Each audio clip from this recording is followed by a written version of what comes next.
Hey everyone. Thank you, Chanel, for chiming in.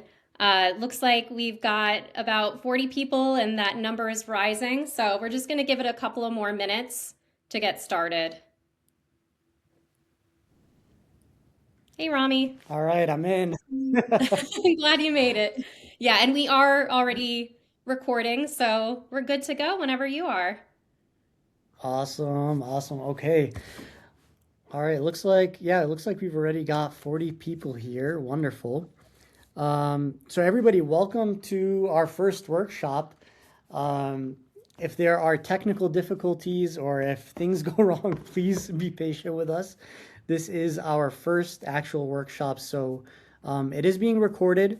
We want to be able to make sure whatever valuable information is given today, you guys get access to. Um, but I guess really quick, what I will do is just kind of walk you through the schedule for today, just so you have an idea of what's actually going to happen. So I'm going to start off our presentation here with a quick kind of introduction about myself and Match Day. We're going to go through a fun exercise. It's a surprise. I'm going to walk you through it. It's a exercise that changed my life and my career journey. I'll speak a little bit about just kind of the overall market of customer success and account management.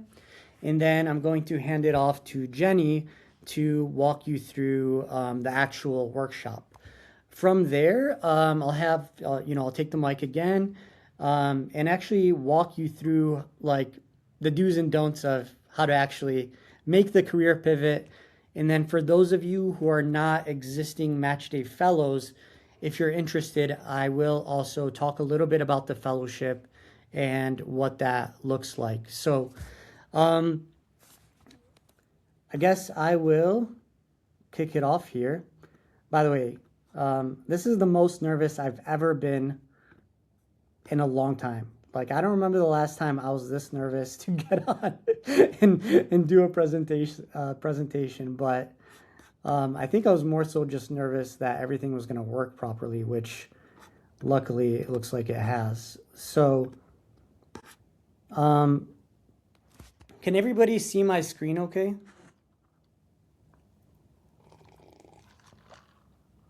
Yes? Okay, awesome. So, just to give you a little bit of a background on myself, um, like a lot of you, I was a clinician. I went to medical school, did some residency, and ultimately went on a new path. And so, for a lot of us, and maybe not for everyone, but for a lot of us, making a career pivot isn't something we just suddenly decided on. Oftentimes, it's a kind of evolving process. It's a little voice in the back of your head or, feeling like something's off. And over time, with some exploration, with some looking around, you start to go on a path and a journey. And so for me, my path actually, started way before medical school. Um, I went into medical school super excited. I was 24 years old and I was very excited to learn, very excited to, you know, dive into the work. And, I was a very motivated student. Um, and somewhere along the road, like after I started medical school, I started changing. My values started changing. What I wanted out of life started changing. And, as I progressed through medical school, I went through my clinical clerkships and I started to wonder, is what I signed up for actually what I want to do with my life? Like, is this actually the path I want to pursue? And that seed just never went away. That question just never went away, and actually it grew. And so by the time I was a third year medical student, I was already thinking of, well, I don't want to do this, I don't want to do that. All the clinicians I'm working with aren't necessarily happy or living the life I want to live. What are my options? And so that's when my exploration really started. It was when, you know, what I was seeing wasn't matching up to who I wanted to be. And of course, 24, you're still pretty young and your values change, who you are changes. And for me, I was finding that to be the case. So by the time I was ready to graduate medical school, I considered not finishing and not going on to residency. And it was something I really had to grapple with. But ultimately, I chickened out, and I thought, you know what? Maybe like once I do residency, things will change. And so I finished my first year of residency, and at that point, I was like, okay, like I still don't feel like this is it. I'm like about to take the leap, but I decided maybe it's just this program. Maybe if I just do another year, something will change. And so I went through another year, and by that time, COVID had hit. Things got exponentially worse.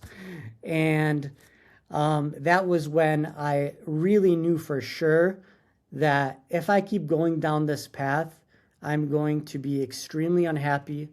My relationships are going to suffer. My health is going to suffer. And I'm ultimately not going to live the life that I want to live. And so somewhere midway into my third year, I made the hard decision that I wasn't going to continue. And, you know, at the time I was super burned out, super exhausted, and I felt like I really had to make a decision for myself. And it was really scary. Not only because I had invested all this time and all this effort, but I was over $400,000 in student debt. I knew that if I didn't figure out a way to have a high-paying career, I was never going to be able to pay off my student loans. And it was just really, really hard to grapple with. But I made the decision, and what I told myself at the time was I was going to give myself 3 years. I was going to give myself 3 years to figure it all out.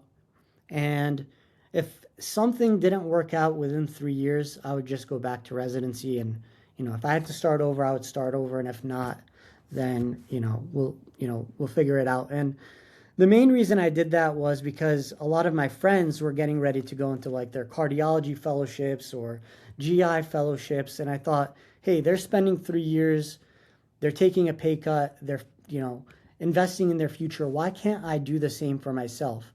I know if I work this hard at anything else, I'm going to be successful. And so that was the mindset. And right when I exited residency, I started a business, got smacked in the face so hard, that business failed so hard, and I was like at rock bottom. And from there, I realized, okay, well, maybe I need to get some experience first.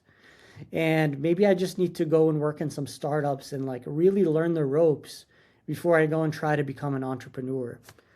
And so that was what I did. I went to, started the job search, applied endlessly, like many of you are probably experiencing, crickets. And then I really just started upping my networking game. And finally, I caught a lucky break that got me here to Austin, Texas.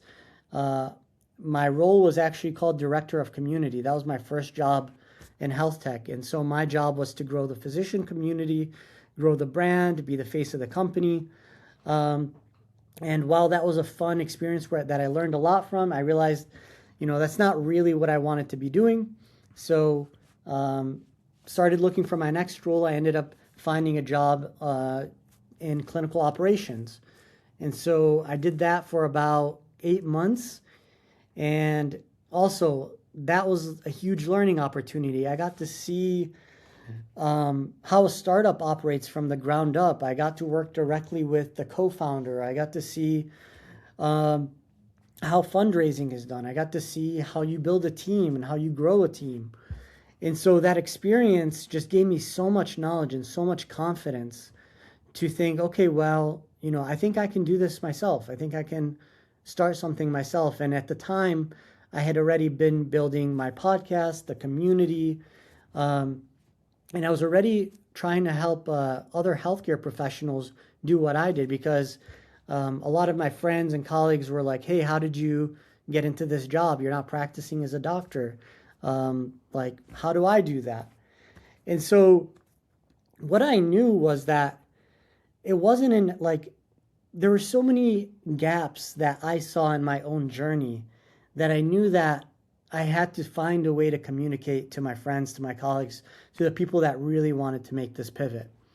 And so I saw people launching job boards and communities and newsletters and advisory groups, and I knew that that wasn't enough to make a successful career pivot. And it's for a number of reasons that I'll share later on today.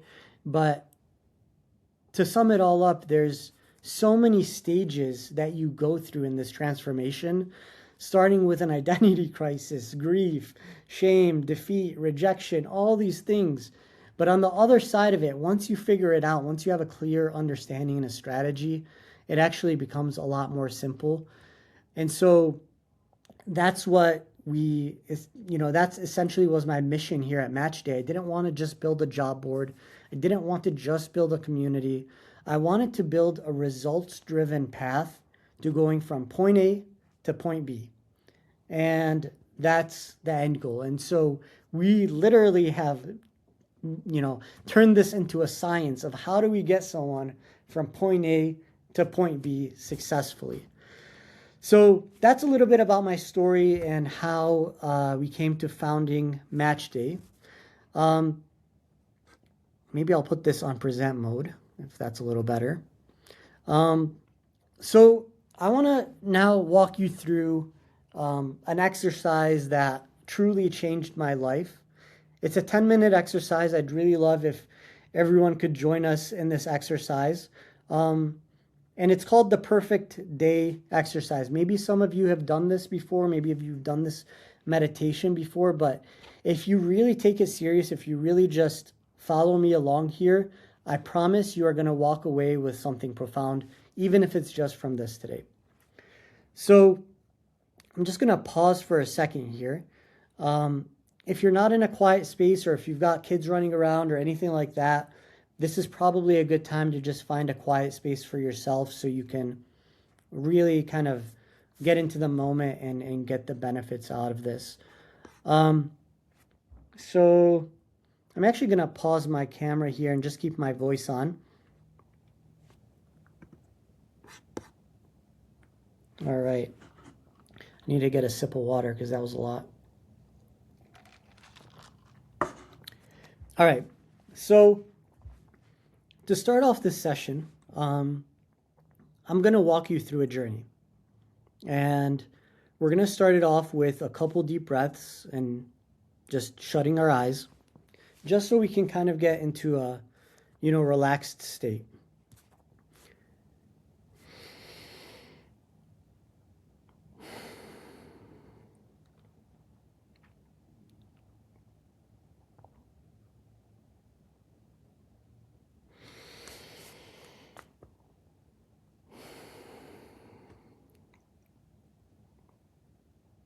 So we're about to go on a journey into our perfect day. So picture yourself waking up in the morning, getting out of bed, and as you get out of bed, you just have this feeling. You have this feeling that this is going to be the most perfect day of your life. Everything's going to go right. The most perfect experiences are going to happen for you. And you're going to have joy and fulfillment and excitement and peace throughout that entire day. So maybe you start off your day going into the bathroom, doing your hygiene, brushing your teeth, saying a prayer, meditating, whatever you're going to do while you're still in your bedroom preparing for this next day or for this day. For me, it's shaving my head. It's always a good day when I shave my head.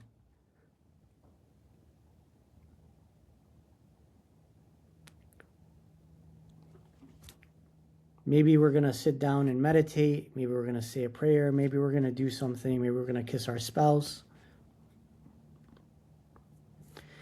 And when you open the door to exit your bedroom, or maybe if you sleep with the bedroom door open, the second you walk out of that door, the perfect morning is going to unfold. However you think that morning is, however you think that morning should unfold, start to visualize that. For some of us, that might be going and making some coffee while everyone's asleep before the sun is up. It might be waking up our kids, getting them ready for school. For others of us, it might be just sitting down, meditating in peace, maybe reading a book. It might be making some breakfast or making a smoothie. Whatever it is that's going to start your day off the right way.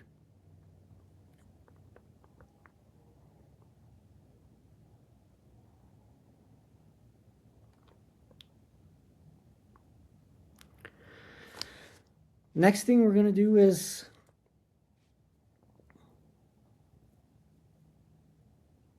just take a deep breath. Now that we've had the perfect morning, the perfect start to our morning, we're going to go and start our day, and we're going to go to our dream job, or we're going to go to the gym, or we're going to go run some errands.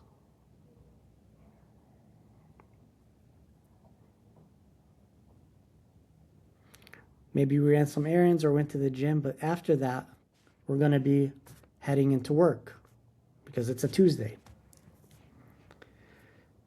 And for some of us, that's driving to an office. For others of us, that's going into a room in our home that's dedicated for our work. For some of us, that's going to be going in the backyard and sitting on the patio with our computer. Wherever your perfect workstation is, go there right now.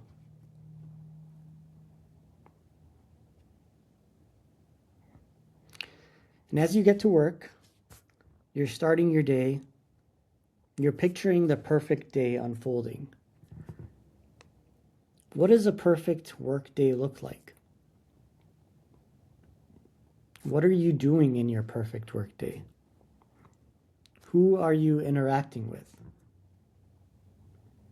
Do you have a schedule? Do you have tasks to check off? Do you have objectives?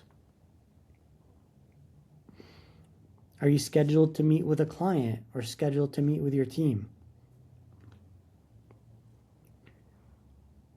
What does that perfect workday look like?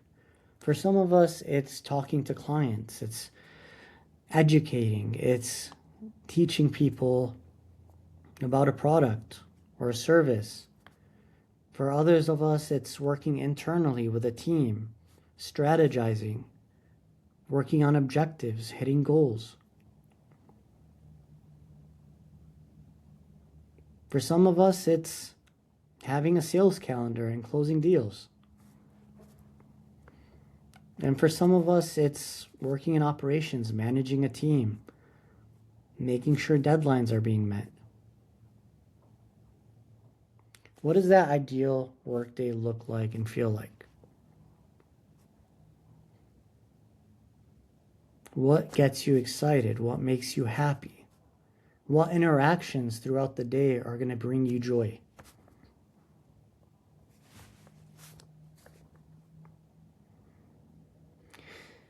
And now we've had lunch, we've had a few more calls or a few more meetings, or maybe we just had time to do some personal work, heads down. The perfect workday is coming to an end. What does success look like? What does a great day look like? Are you checking off boxes that you think of things you accomplished? Are you feeling gratitude for the people that you've served today and supported and helped in some capacity?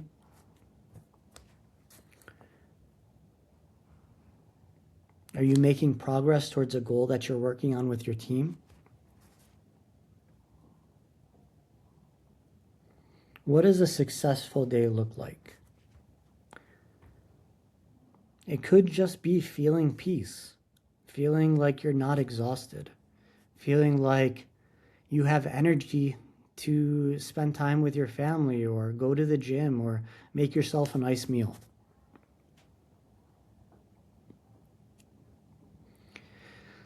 And now picture yourself closing out your laptop. You've put the day to rest, you've had a great day, and you're going back to your life. For some of us, that's our family. For others of us, it's just going back home and like having peace. Maybe we like to go to the gym after work. What are you doing after work that's supporting you and supporting the perfect day and the perfect life that you want?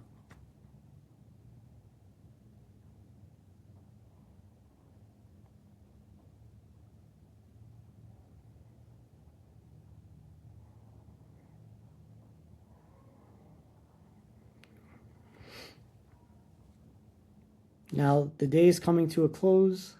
It's evening time. And you're getting ready for bed. What are you grateful for in this day?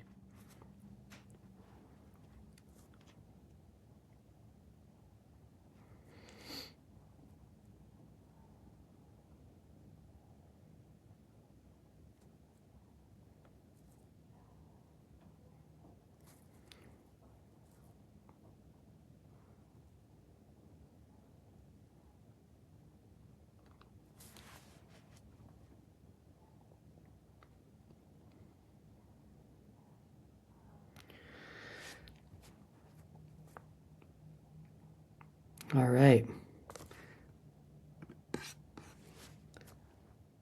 So hopefully this exercise, although it's maybe only 10 minutes or so, for me, when I first did it, I walked away with a profound realization that my perfect day was actually very simple. And my whole life wasn't out in the future. It was actually just here, right now, in the day-to-day, in the presence that I have and in the work that I'm doing every single day, and the people that I'm around, the people that I'm working with, and the feeling that I have doing the work that I do. So, can't see any of the responses right now, but hopefully this was a great exercise and you guys benefited from it. So with that, we're going to start to change the pace here so we get into, what you're really here for. And that is, what is customer success, account management? How do I get into a position like this? Jenny has put together a really great presentation that she's going to walk you through. But before Jenny takes over, I'm just going to talk about a few high-level things about customer success and account management, and mainly from a macro perspective. So both customer success and account management are two fast-growing career paths. In 2025, just last year, the market for customer success was about 2.2 billion. It's projected to go up to 7.14 billion over the next 5 years. It's got a 22% projected growth rate, and it's a perfect path to get your foot in the door, build experience, and grow. And clinicians especially can bring a lot of value in this department. A few reasons on why this specific career path is growing so fast is just kind of the nature of tech growth. Subscription models, SaaS products, retention is becoming a board level metric that everyone is measuring. And because there's more and more competition out there in the market,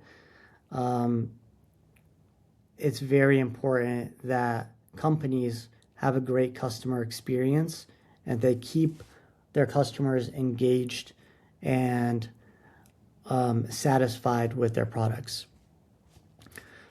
Another reason is healthcare products specifically are becoming more and more complex than ever.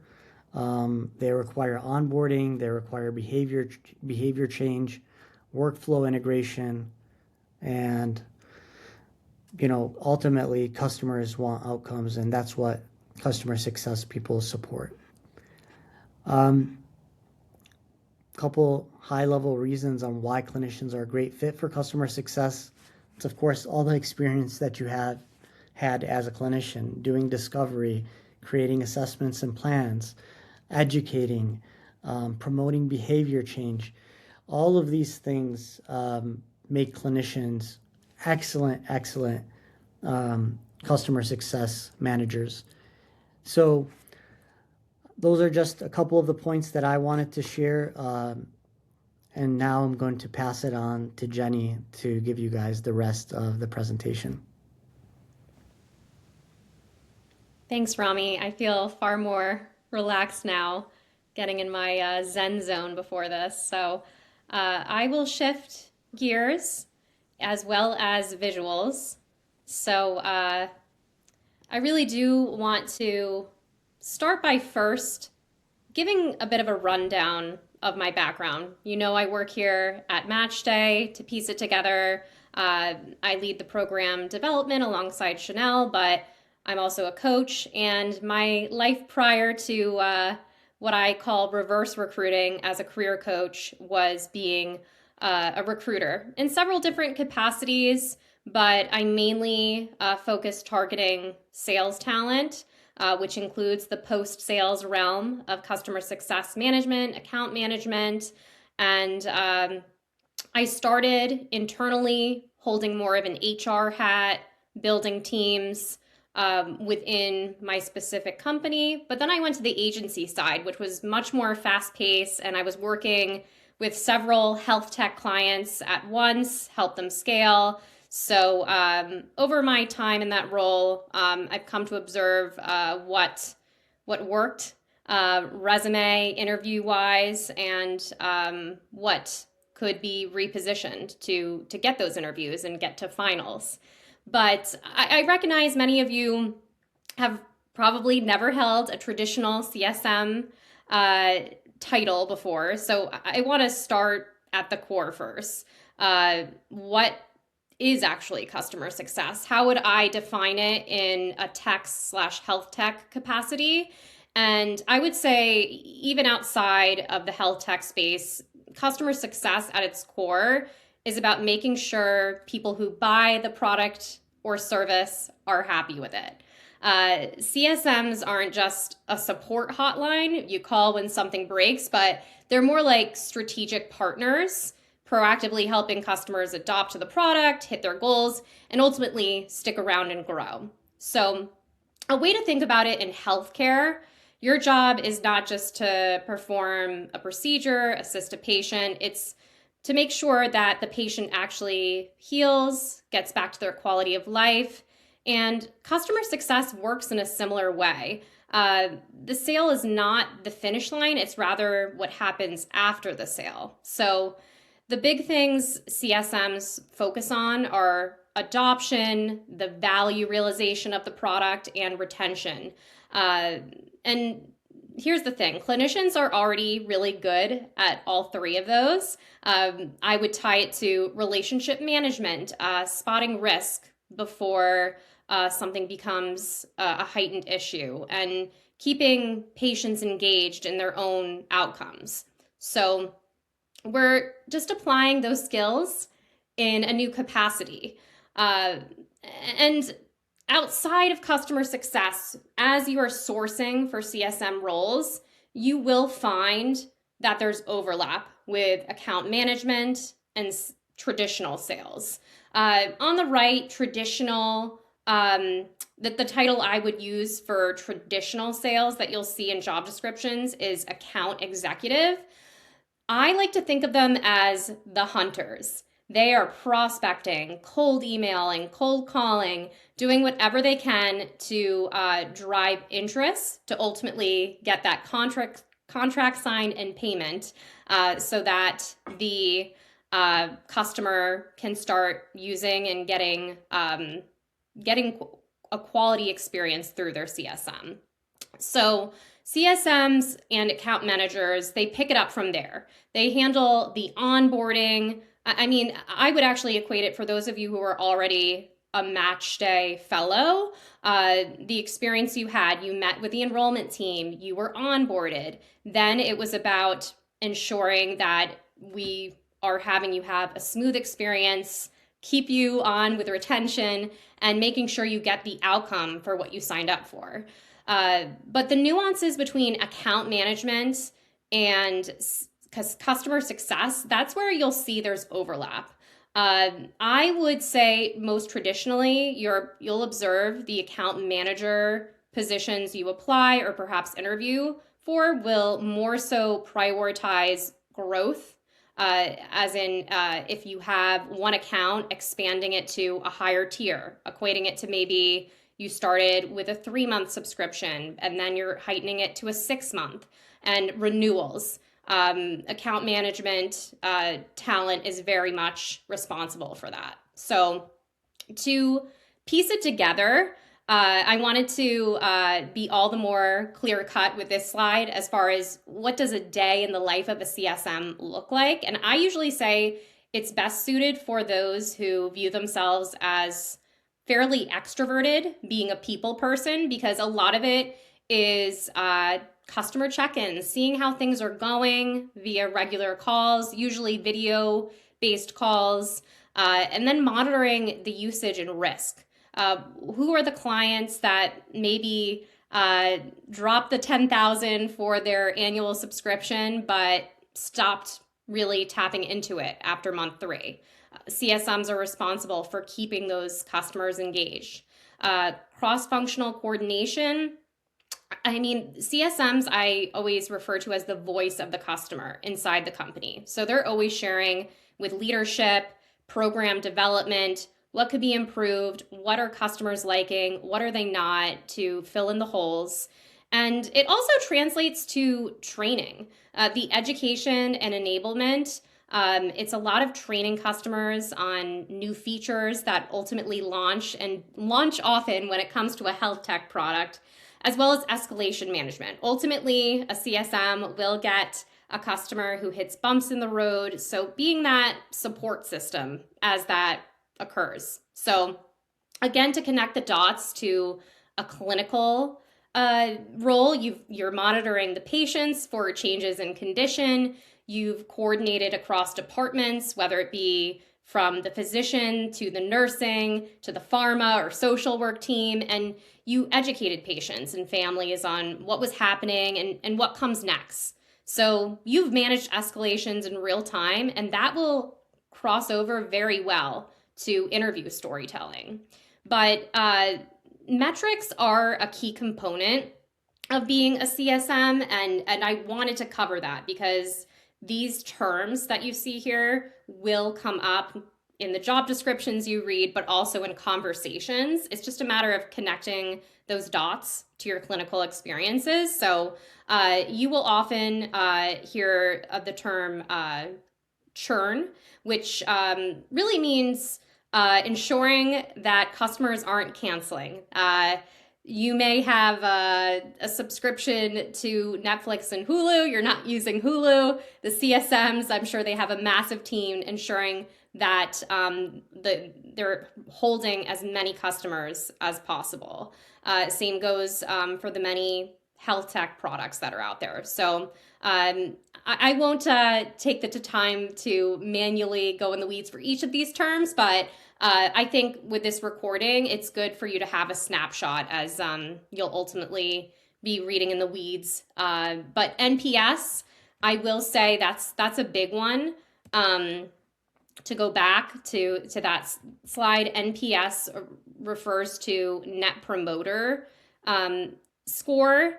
And then CSAT is the customer satisfaction. So it's really a metric that customers give to their CSM, usually like a 1 to 10 of how well they feel like they're being supported. So something we will tie into on a later slide of how to connect the dots of your current responsibilities to that.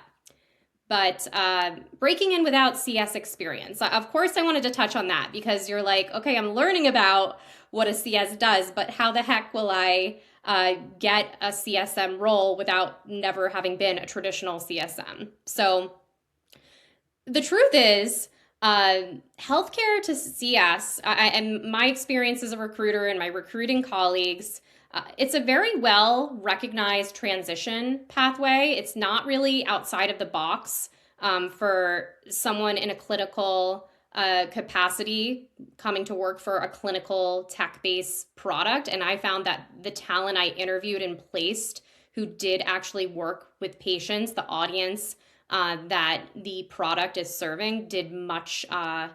They performed more successfully than the CSMs who maybe worked in varying products and had 8 years traditional customer success experience. So keep that in mind as hopefully being a confidence booster, but it will help as you are sourcing to target health tech companies. So just keeping in mind your clinical domain experience is a differentiator, and building your network. That's something here at the fellowship we really go into the weeds with, but joining customer success communities. I'm a big fan of CS Insider, Women of Customer Success. There's so many groups, whether it be Slack communities, LinkedIn, in person within your city. So that is something to investigate. As far as the tools, I've given you a rundown on the common terms you'll see and will be asked about in interviews. These are the tools that you'll most often see in job descriptions. Being that the SaaS space is huge, you will see other ones as well outside of this, but most popular one that you might know from the Super Bowl commercials, Salesforce, go-to CRM, customer relationship management tool, in pretty much every industry, including health tech. HubSpot, I would say, is a secondary competitor. CS platforms I've most often seen, Gainsight to Tango. You might already have a handle on Google Sheets or Excel. Tableau is more of a data viz version of that. But seeing these tools, you again might be like, I've never touched any of these. But the good news is you don't need to be an expert on any of these tools. You can get a lot of self-teaching done as a confidence booster by simply watching YouTube videos. I'm a big fan of Coursera and Udemy because there's highly affordable courses for about $15, 3 hours of training that will give you at least a loose understanding of the tool. I know when I was interviewing for recruiting roles, I knew Greenhouse in and out, kept seeing this tool Gem as the up and coming competitor, had never used it, but got through the interview rounds by just watching some YouTube videos. But as far as reframing your patient care into CS outcomes, I appreciate this visual because it's really like a translation guide. The hardest part of transitioning from healthcare to CS is learning how to talk about what you already do in a way that resonates with the tech hiring managers. So as far as patient education, I would equate that to customer enablement, training. Patient satisfaction equals customer success and retention. And I'm going to show you a prompt to get started with this, but it does tie to resume writing. So these are some examples of before versions of resumes of fellows who, what they came in to start, and it was very clinical facing, clinical storytelling. And this is a couple of, the one on the left is our suggested template. Again, you'll get this recording, but I actually did want to go further with this because a couple of things I wanted to note about this before resume.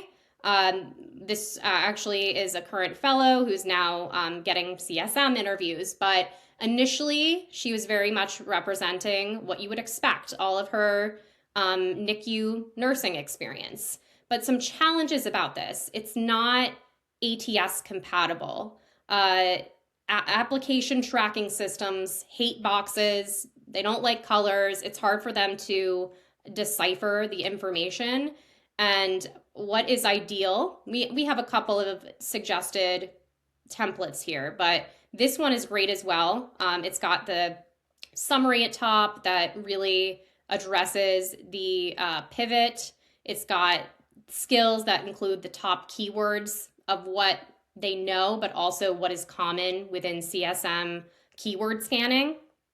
So a recruiter would love this. I know this was one of my favorite templates to view when looking at resumes all day because it's extremely easy to digest. There's metrics, and this is actually the resume. It's been made anonymous, but this is a resume of a fellow who got a double offer. So she was offered a customer success manager role, and I like how the branding here. It's not just oh, I made it more anonymous by changing it to RN, but she was a physical therapist and extended it to patient support specialist to connect the dots further for a recruiter. And you can see that she included the tools that she used in a clinical setting, but also terms like stakeholder management instead of patient support. It does still have patient onboarding, but it also has client relationship management, which is a very common tool, keyword within CSM job descriptions. She took the time to at least get lightly familiar with some of these tools, while including the EMR systems she was already familiar with. So that's an example of a double place one that did well. And as you are reframing your resume, I wanted to share one of my go-to prompts. I actually already popped it into Claude here. I usually find that fellows coming into the program are already most familiar with GPT, and I think it's great. I have my favorite for different use cases, but I would say Claude is best for writing. I feel like it sounds the most human of all the AI chatbots. Perplexity is great as well if you want to investigate that, but anywho, this is a prompt that is a great starting point. No matter what, if you're a nurse, a physical therapist, I'm working with everyone from a dental hygienist and speech pathologist, all of which targeting something along the lines of customer success and account management. And I would recommend pasting in your resume when you do this, but you'll see with this prompt, it's going to tackle the rebranding on multiple levels. I like how initially it's giving you suggestions as to what to target, because customer success manager is such a broad term while sourcing, but there's other terms like implementation specialists, healthcare business analysts, patient success manager. I would say that's more aligned. Onboarding, some of the larger companies, they are looking for talent that solely has the responsibility of onboarding. So this is a great prompt that you can take a screenshot of or refer back to in the recording, but I find that's a good starting point. As you can see, I had it recommend industries for someone based on their current role. And again, the keywords for ATS optimization. Here at Matchday, we're a big fan of a tool called Resume Worded. I don't want to get too into the weeds with tools tonight, but I will recommend Simplify. This is a go-to for a lot of our fellows because it will call out what keywords are missing as you're applying. It'll help with autofilling. There's a lot of use cases for it, but the rebranding and prompting will result in application to interview conversion. So going back to this presentation, uh, let's see. I hope everyone can see my screen here. Can you see the slides again?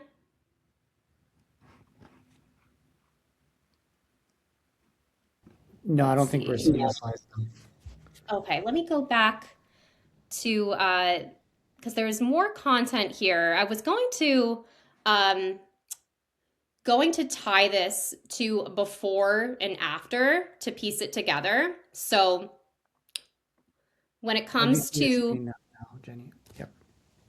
okay, good. Thanks, Rami.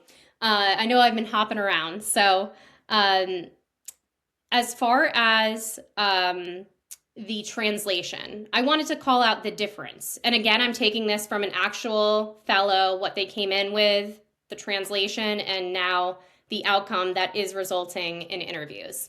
So something like treatment protocols, I would rebrand to program protocols. Um, Families to stakeholders, patient satisfaction to client satisfaction. And as you can see more metrics focused. This ties to the CAR model. A lot of fellows come into the program knowing the STAR model: situation, task, action, result.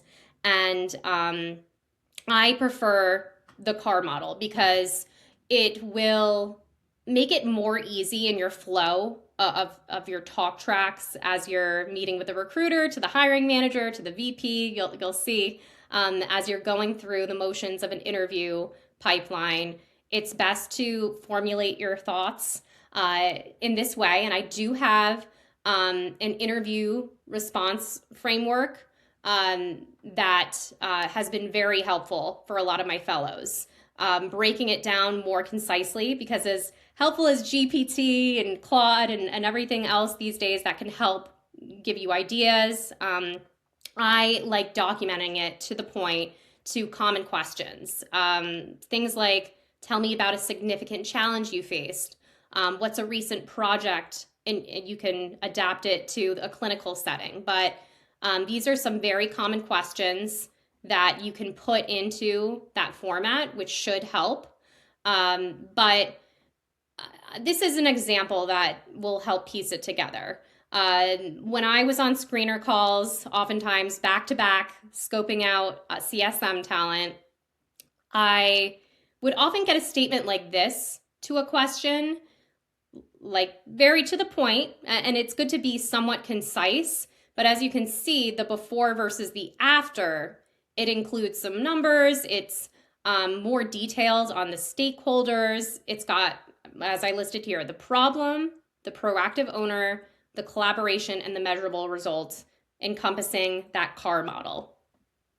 So on top of that, with interviews, what stood out to me was the candidates that were thinking ahead, telling me not only what they've done, but if they were to get the role, what they would do. Investigation and research on the company. Oftentimes startups are quite public on when they've gotten their most recent funding round and how big the CSM team is. So with your research, you'll be able to formulate a 30, 60, 90 plan that'll tie well to those interview conversations.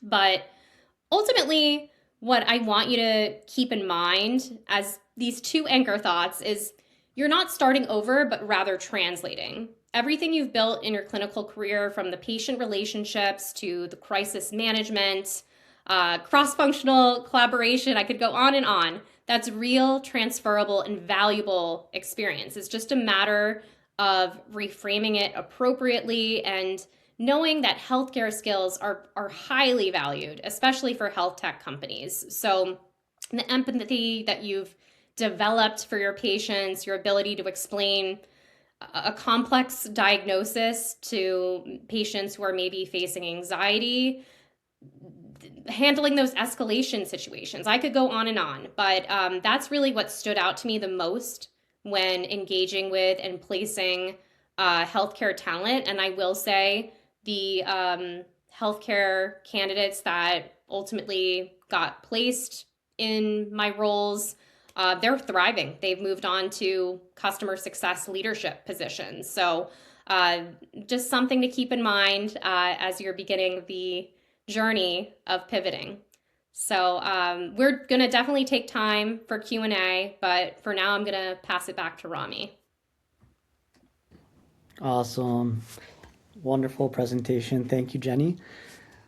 All right, so by now you're probably wondering, okay, now how do I get the actual job, right? That's the $1 million question. And what I want to do in this next part of the presentation is walk you through some of the career killers. Like these are the things you don't want to be doing, just so you know you're aligned and you're aware of what we've seen kind of stagnate the journey for individuals before our fellowship, and then even like the ones that struggled in the fellowship. So we want to, I'm going to go ahead and share my screen here again.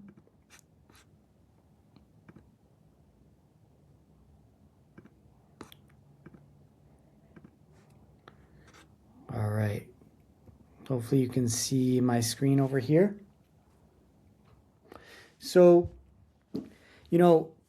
there is, of course, applying to jobs, making a career transition, whether it's customer success or another career path, it can be exhausting.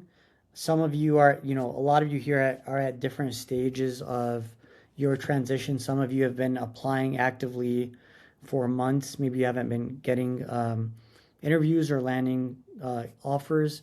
Some of you might have not started at all, and you're kind of just exploring and thinking about your next stage. And then some of you have been successful, and you're looking maybe for your next customer success role. But really what I want to share here and what I want for you to take away from this part of the conversation is the 6 things that will most likely hinder your process or hold you back. And I went through every single one of these personally, and I really believe that if you can get ahead of these 6 career killers, you will position yourself for success and definitely significantly increase your odds of being successful in making this transition. And this could be for customer success, or it could be for another role. So by far the number one career killer, and this is the one that I struggled with the most, is the identity crisis. For a lot of us in healthcare, we spent our years training for a specific field, whether that's physical therapy or nursing or becoming a physician. And in that process, we've developed ways of thinking about ourselves.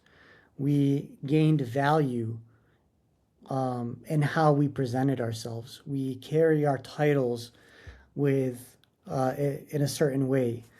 And a lot of our internal confidence sometimes comes from that title or that degree or the work that we do.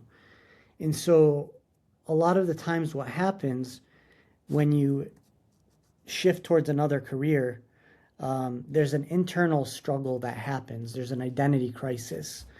And I remember going through this when I was, figuring out, how do I still be a doctor and be something else too? Like I wanted to have my cake and eat it too, right? Like I didn't want to let go of my identity, but I also wanted this other thing that really had nothing to do with being a doctor. And so overcoming this identity crisis and this lack of positioning is super important. And you don't have to do it right away. You can work through this process. Some of you have already worked through it, and if you have, you're already kind of ahead of the game. But if you haven't, this is really important to at least be aware of. I'll use myself as an example. So if you're a physician and you're trying to become an MSL, or a customer success manager or a product manager, if I'm constantly representing myself as a doctor, speaking about myself as a doctor, making everything about me about being a doctor, the hiring market is not going to see me as a product manager. They're going to see me as a physician, and it's going to raise a lot of questions, a lot of, question marks, a lot of confusion. Rather than if I presented myself as a product manager who is skilled in X, Y, and Z, who's accomplished this and that. Maybe I haven't done product management, but at least I'm speaking about myself as a product manager. I can weave into the story that, I'm a product manager because of these things that I do. And by the way, I have clinical background and clinical experience, which makes me a great fit for this specific role. I understand X and Y clients. I understand the thought process, and I am especially valuable for this position. And so you'll notice that, in one way you're creating confusion, and the other way you're creating clarity. You're making it easy to understand why, instead of making your background the centerpiece, your background's kind of in the background, right? Your professional title's in the background. It's not what you're leading with. And so this is not something that you just kind of put on your resume or, lead with in your LinkedIn presence. This is something you internalize, because if your LinkedIn's aligned, if your resume is aligned, but when you get to an interview and you speak about yourself, if you don't have that internal clarity, it's going to make you feel uncomfortable. It's going to cause confusion, and the person on the receiving end is not going to fully understand that you are the right person for this role. So by far, number one career killer is the identity crisis. It's honestly not talked about enough, but in my experience and from what I've seen with fellows, I think this is the number one thing that holds people back. The second thing, and this also ties into the first, is not having clarity, not having direction, and not having confidence, which ultimately comes from that. So uncertainty about which roles you're good at, uncertainty about what you actually want to be doing, uncertainty about where you have transferable skills and where they, align in the market. Obviously, we just talked about customer success. So, if you're here, it's most likely that you've kind of picked that as a direction. But if not, or you might just be exploring, you want to learn more. Having that clarity piece is super important, because specifically in this job market, you don't want to be just spraying your application out. You want to be really targeted like a sniper. You want to have 2, maximum 3 target roles, and you really want to be getting the reps in, getting the feedback loops, and being very specific, because if you spread yourself thin, one, you're going to face a lot of rejection, and you're going to exhaust yourself, and ultimately it can be very defeating, if you're just spreading yourself thin. So, definitely having clarity, having, a good idea about who you are, where you want to go, and how you're going to get there.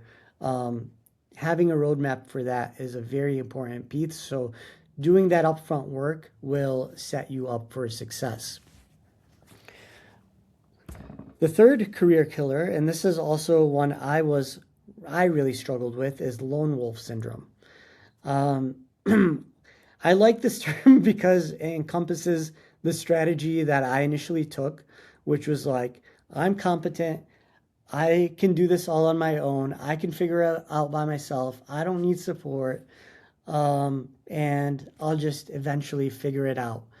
And this is especially important because we all need support at different stages. Some of us are more self-driven, and we can figure it out on our own eventually, with a long enough timeline. But there's always that risk of exhausting ourselves, losing hope, and ultimately giving up on that dream that we want. And so it's really important, because a career transition, there's a lot of emotions involved. It can be exhausting. There is rejection. There's no way around that. It's not like a clinical job where, if you've got the license, you're pretty much vetted to get into that job. And, obviously there's a shortage of clinicians, so it's much easier to get into a clinical job. The interviews are pretty straightforward. But in these non-clinical jobs, there's a lot of rejection. And there's, especially now, like there's a lot of spam applications out there, so it's even harder to break through the noise. So you just have to be resilient, essentially, and having a support system, having a way to keep yourself accountable, having a framework so you're not getting burned out is very important. And then the other thing is like working, like having a network, people you can talk to, people you can ask questions to. Maybe it's people already in CSM roles, and maybe it's our, like for us, it's the match day community or alumni or things like that. Number 4 is it's pretty much tied into lone wolf syndrome, but there's always that risk of a downward spiral. With rejections, like we can beat ourselves up and it can get exhausting and we might just want to give up. But, momentum creates momentum. So, when we see a fellow that is struggling or is going into a downward spiral, there's an immediate protocol, right? We want to shift you into a mindset session. We want you to pick up your confidence level. We want to pick that momentum back up, because ultimately momentum is what's going to carry us across the finish line. So, just avoiding that downward spiral. And the best way to avoid for that is just to plan for it, to be honest. Like, be aware, like, this could happen. If it does happen, here's what I'm going to do to mitigate that from causing me to lose momentum or give up entirely. And then the last 2 here at the bottom, notice I have them in red. These are more like knowledge gaps that go into the job search piece.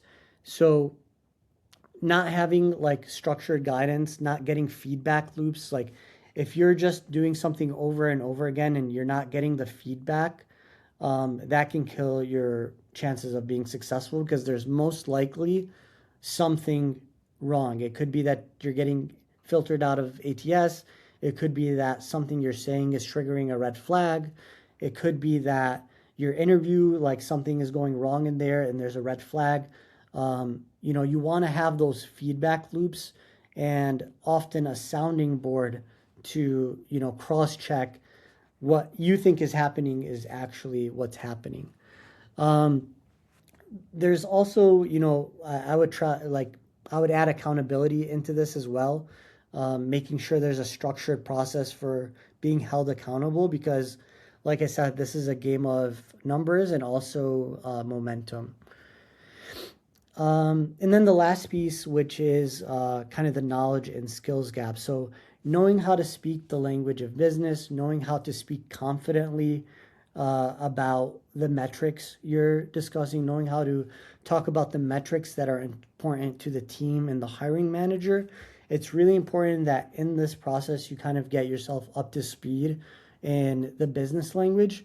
The worst thing that can happen is you spend 4 months, 3 months applying to jobs, you finally get an interview, and then when you get that interview, you don't feel confident or grounded in what you're saying, or you're triggering a red flag. And missing one interview, like, that can really set back your job search by months. So when we get an interview, it's time to lock in. It's time to make sure you give your best self forward, and we get the offers. So super important that the business language and the interview is coming off the right way.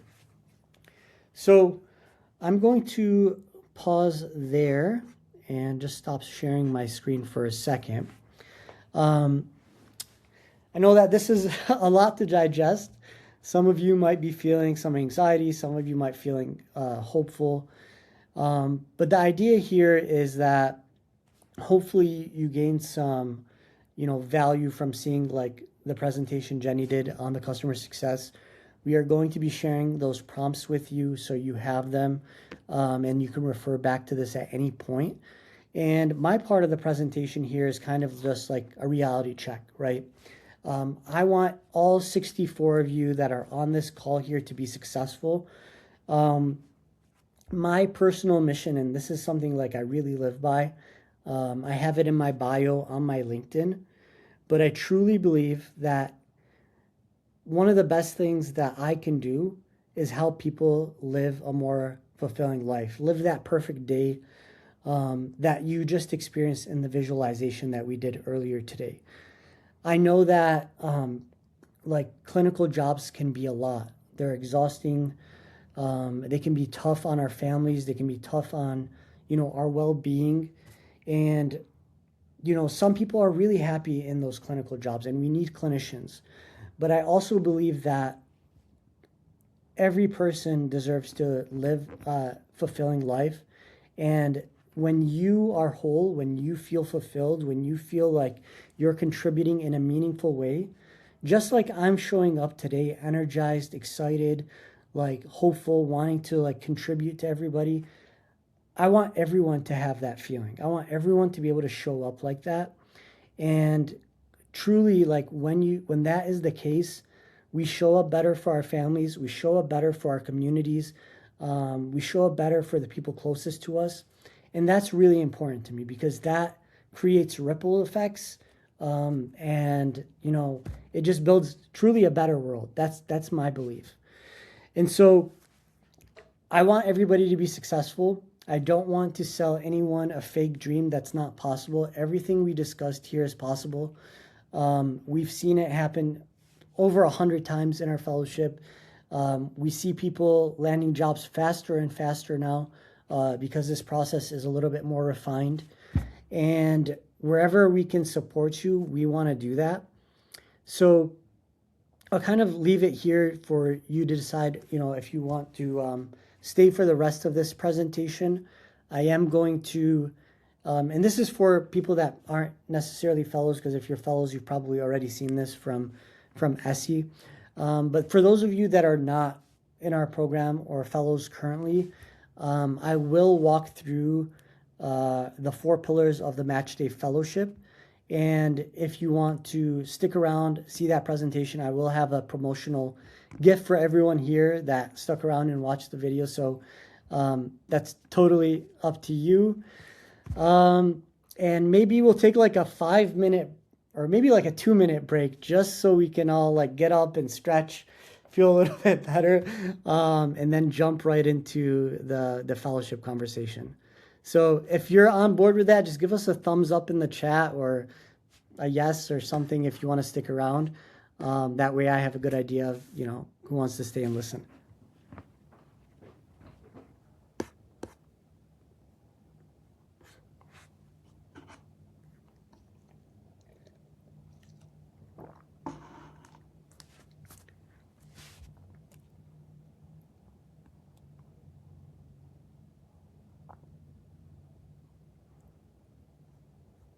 Awesome comment from Caitlin. Thank you, Caitlin. I'm Yeah, glad. thanks for I'm so the. happy to hear that. We did not pay Caitlin to say that. Yeah, it's nice to see a mix of fellows, alumni, and potential fellows. And there might be questions on your mind from Rami's presentation, my presentation. I'll put my email in the chat. You can also um, ask here, or let me put it if you want to shoot me an email anytime. That's my What an contact. awesome Happy to Congrats, support with Caitlin. any role, even if it's outside of the CSM AM life. Awesome. Dude, this is so exciting. I love this.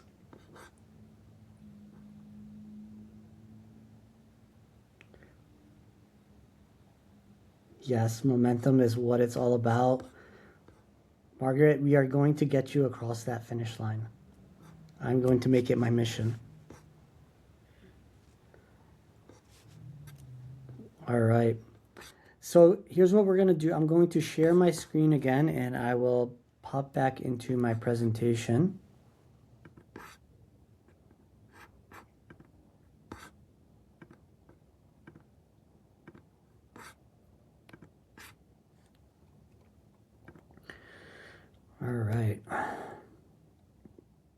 So I'll just kind of highlight some stats from our fellowship here.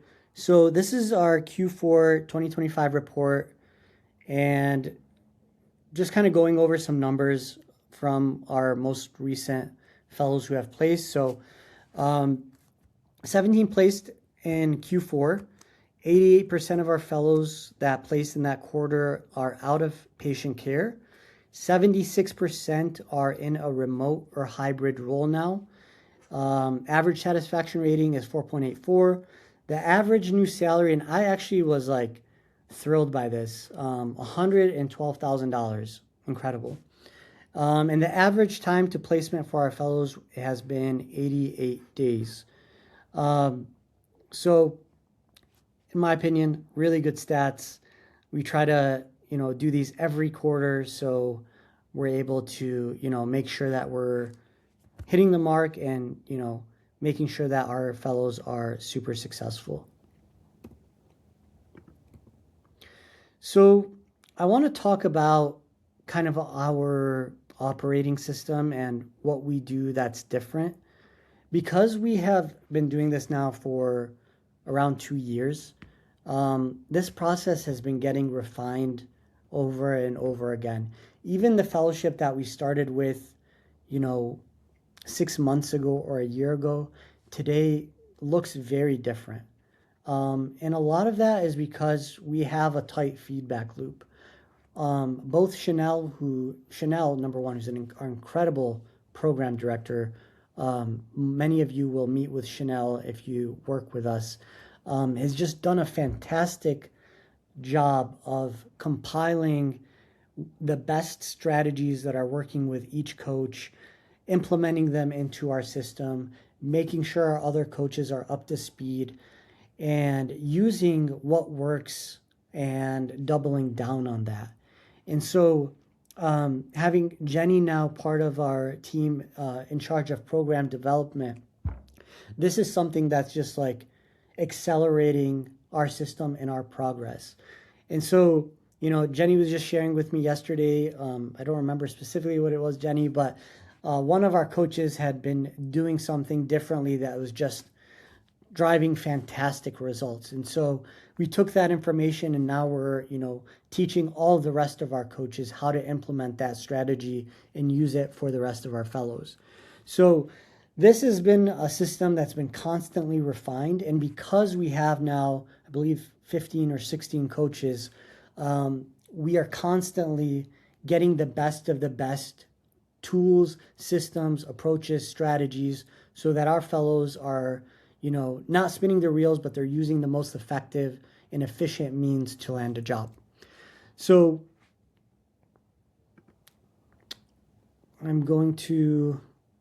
there's one other thing I wanted to comment. Oh, the other thing is we take quality super seriously. Our vetting process is insane for becoming a coach with Matchday. Everybody who applies to be a coach has to go through, 2 rounds of interviews with Chanel, 2,500 hours minimum of career coaching experience. We want to make sure that the coaches we bring on are of the top quality. And that's just something I've been super intentional about. And, Chanel and Jenny are also very intentional about. So just in terms of the quality of coaches, we really don't work with anyone. And we do that to protect our fellows and make sure they're working with the best people possible.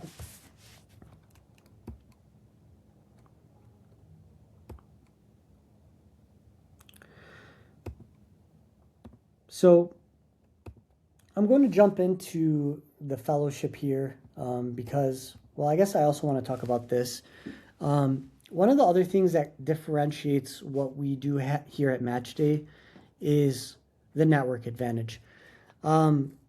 We do have a private community. We have hiring managers that oftentimes will post in our job boards. These are people that are being invited to our community to share their opportunities. We have had several fellows land jobs this way. We've also had some fellows that, because certain people at certain companies will post us, even though they posted a completely irrelevant job like a doctor of or like an engineering job. They contacted that person, got in touch, formed a relationship, and then later landed a role for a different posting. And so just having access to people and warm conversations, I think our community environment really enables that, especially if you're proactive in having those conversations. So we do have a kind of a network system here. So every fellow that gets placed with Match Day becomes an alumni. And one thing we're continuing to work on and elevate is making sure that our alumni continue to be active in the Match Day program.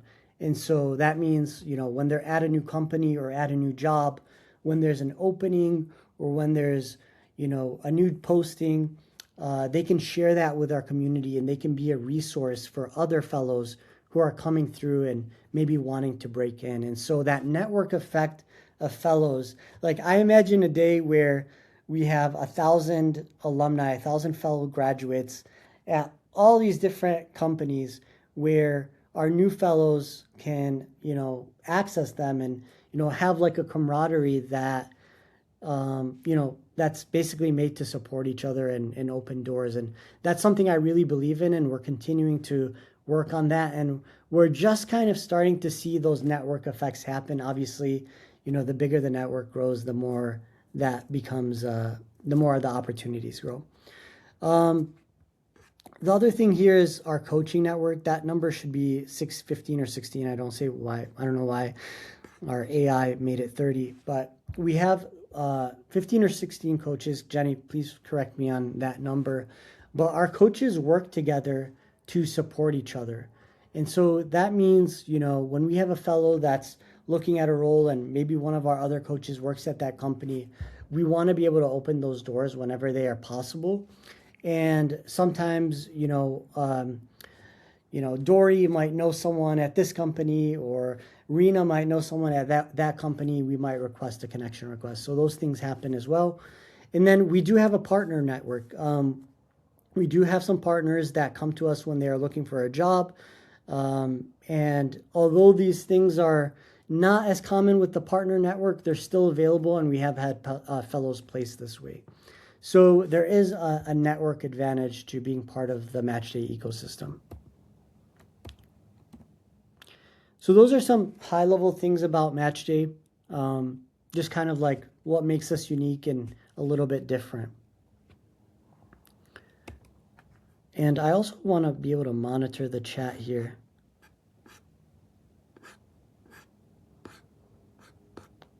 Awesome. Love these comments. So part of our fellowship follows pretty much a structure here. So there are 4 phases that you'll go through in the fellowship journey.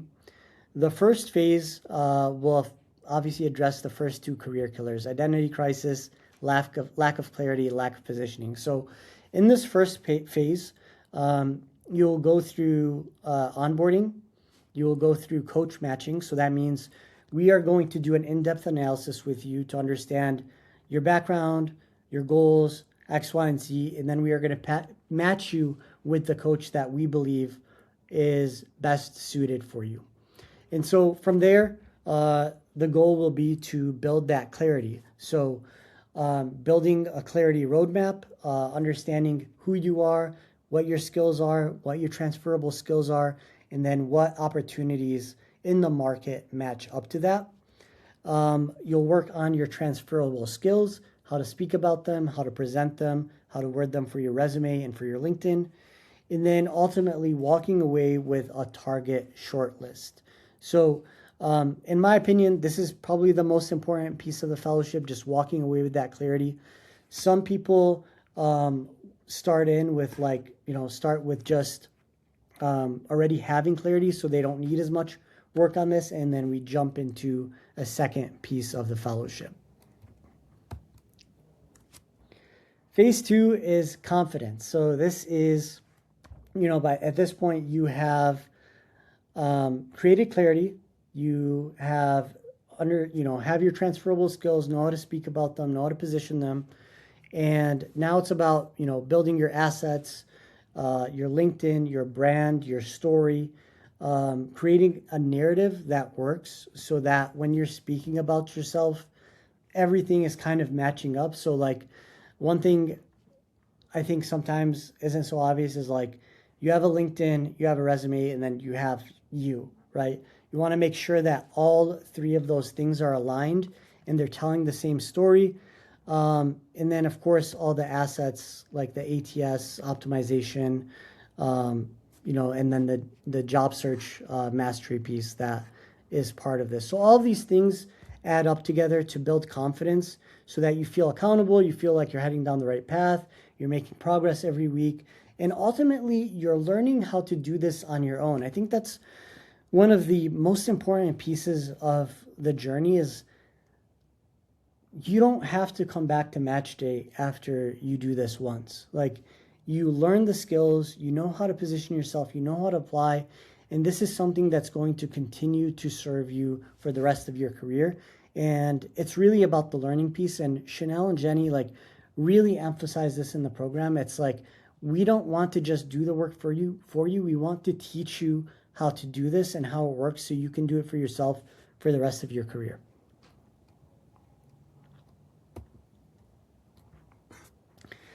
Phase 3, so this is about, actually converting. So this is about being prepared for the interview, doing live mock interviews, getting feedbacks on your interviews, just showing up into that first interview or multiple interviews, prepared, calm, centered, knowing how to speak about yourself, and then ultimately getting the offer. Another big piece of this is just the negotiation piece. Obviously, with clinical jobs, this is not something we're very used to. And so learning the skill by itself is probably the highest ROI piece of the fellowship because you're learning the skill of negotiating, how to present the data, how to get the right offer, and then, ultimately securing a higher salary. So I think, Chanel, you shared one of our fellows landing a job yesterday. I won't give away who it is. If you want to share that story, I thought that was incredible. But the negotiation piece is, there is some skill to it and there is some strategy, and that's something you'll get as part of the program. And then the last piece is just graduating and becoming an alumni. So one of the things that I'm really, really excited about is our alumni program. Like I said, I have a vision of building, alumni network of over 1,000 people working across health tech and life science and working together to help others get into jobs, get into opportunities. We also make it easy for alumni to continue working with coaches as needed. So, after you land a job, maybe 6 months from now or a year from now, you'll be getting a promotion. We want you to be able to come back and easily book a session with a coach. There is one-off sessions available for alumni. So if you need to work on a promotion pitch or you need to work on, just a workplace challenge, you have that resource available. And of course, you can work with any of the number of coaches that we have, including the mindset coaches and the success coaches. So all this to say is, it's a pretty comprehensive system. It's been like refined over and over again. We're constantly doing our best to make sure that this is getting better and supporting all of our fellows. So I'm going to pause here. We do have Essie on the call with us. So Essie is available for anyone who is considering signing up for the fellowship. Essie, you can go ahead and share your link with anybody who's like committed, ready to start. There is a promotion that we are going to get for anybody who's on this call. So you will get a discounted tuition, which Essie will share with you. I also should share that we do have some interesting new packages that we are offering. So, if you're curious about that, we do have a couple new programs that Essie can go into and talk to you about. So, Essie, if you want to just drop your link or share it individually, I don't know what's best, but while we have people here, it's probably just easiest for them to, get that direct link. Yeah, hi. I'll drop my link here. It's just my direct calendar. Should you be curious about the program in more detail? I know Rami did a fantastic job just talking about the details of it, but or just further the conversation 101. Sometimes that's nice to just hear more what it's about. Again, go further in what's possible for you in particular. So I know there's some guests in the call today that I've already talked with, and I love to see some existing fellows that I've already had a chance to speak with. But whether it's your first time or second time, that's totally okay. And I'll just drop off the link to my calendar right now, and then feel free to book a call, and we'd love to continue the conversation. Yeah, and we'll keep this going for a little bit just so you have time to like get people booked. I don't know if anybody here watches Beast Games, but today is the finale, and I am so excited to watch that tonight. Is anybody It's so else here watching Beast Games? All right, whoever guesses the winner is going to get a gift from me. Like, so if you watch Beast Games and know, like, drop it in the chat who's gonna win. Whoever actually calls it right, I'm going to send you a gift. And for those of you that don't know what I'm talking about, that's okay too.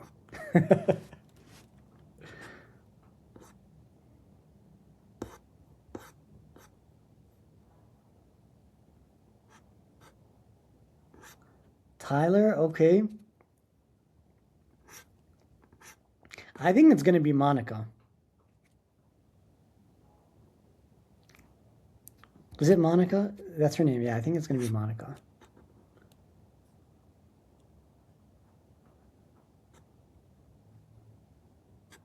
Taylor, it is a rabbit hole that you don't want to go down, but it is so fun to watch.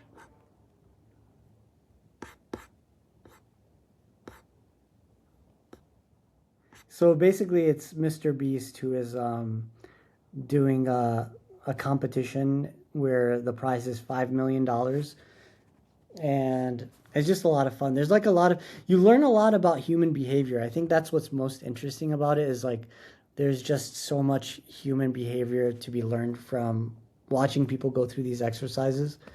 I think it's really neat. Thank you, Azalea, for joining us.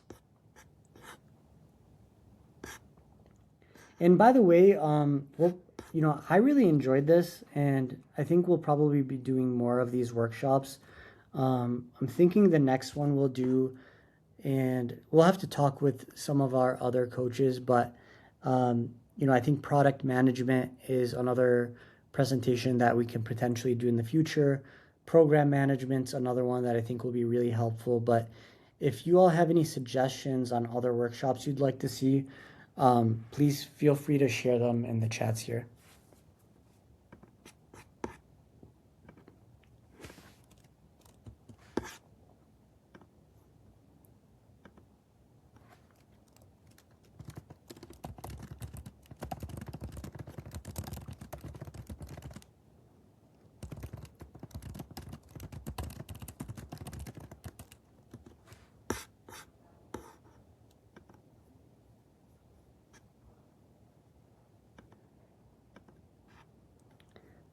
Cool.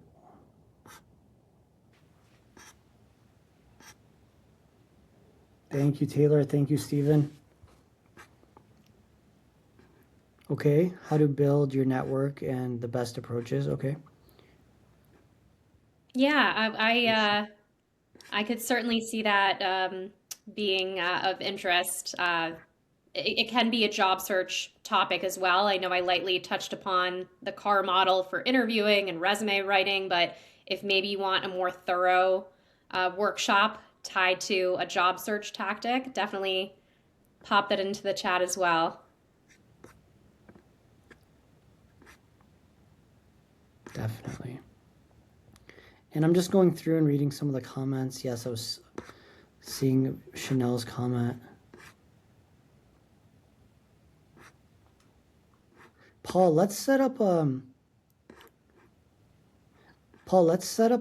time to chat maybe early next week. I'd love to see where you're at and be able to support you with kind of your journey. I remember when you first signed on with us, so yeah, I definitely want to set up a time to chat if you've got time next week.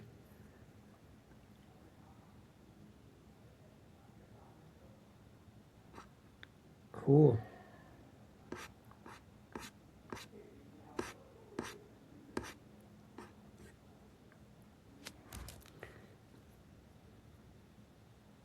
Sounds good, Paul. Okay, perfect. I'll shoot you my calendar.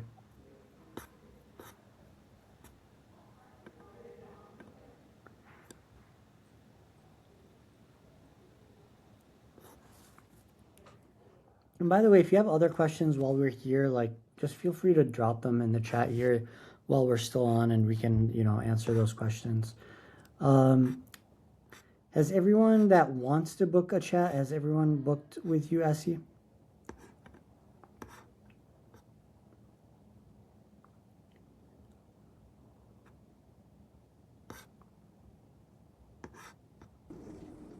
Yeah, if anyone is having any trouble booking, I'm also going to attach my email here. I think that way too, once we end the call, and if you did not get a time, sometimes too, the slots are not super available. So if it doesn't work for you, or you, just not finding a time that works for you in particular, I'll put my email in here too. So then you don't feel like you're not losing out on a time slot. Clinical operations as a possible. Yes, I think clinical operations actually would be a really good workshop because I think there's a lot that goes into that role. And I can potentially even do that workshop. So, yeah. Okay. Thank you, Margaret. All right, guys. So Essie has dropped her email here, essie@matcha.health. You can also connect with Essie on LinkedIn if you'd like. Essie, if you want to share that. But really, if you have questions, because of course, there's it's a big decision to work with us. I understand that there's an investment, and that's something to consider.